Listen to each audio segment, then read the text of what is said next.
The local public health department has asked for help promoting a home safety information fair that your practice or clinic is participating in. But other than posting up flyers in your waiting area, you're not sure what to do. Your community has seen an increase in traumatic brain injuries among children not wearing bicycle helmets, but your helmet fitting and promotion campaign has been having trouble reaching out to people you haven't already seen at previous outreach events.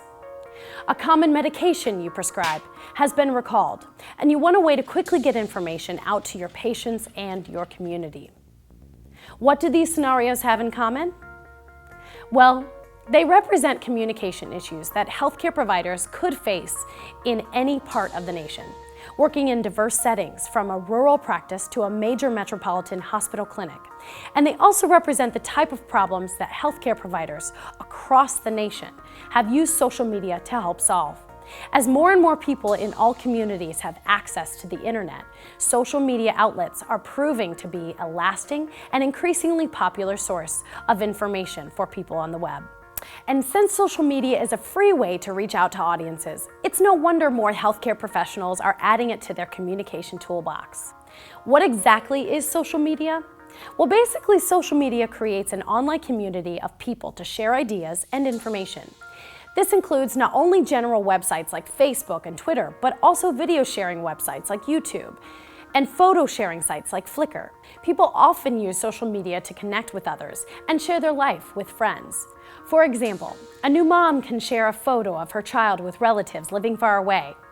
Former classmates can easily find long-lost friends from high school or college. Social media is also a good way to find information. Classic car owners can post pictures of their projects and ask advice from other car enthusiasts. Businesses, government agencies, and nonprofit organizations have begun to use social media rather than print or radio ads to spread the word about their projects, services, and to connect with the people they serve to let them know what's happening in their community. Part of the reason for this change comes from the fact that people are more likely to listen to recommendations from friends than traditional advertising. Think about it yourself. If you saw a flyer posted on the street for a barbecue, would you go? Now, what if one of your friends told you about the barbecue and that they were going? You're probably much more likely to go to the event. The same psychology applies online. The kind of attention your organization gets from emailing 100 people pales in comparison to the attention from creating just one post that gets shared among 100 people who know each other. So how does social media apply to your practice or clinic? Well, in addition to building your brand or reaching new patients, communication with your current patients and patient families and promoting child safety is part of your mission. With a little brainstorming, you could probably list a couple of areas where communication with your patients and their families could use improvement.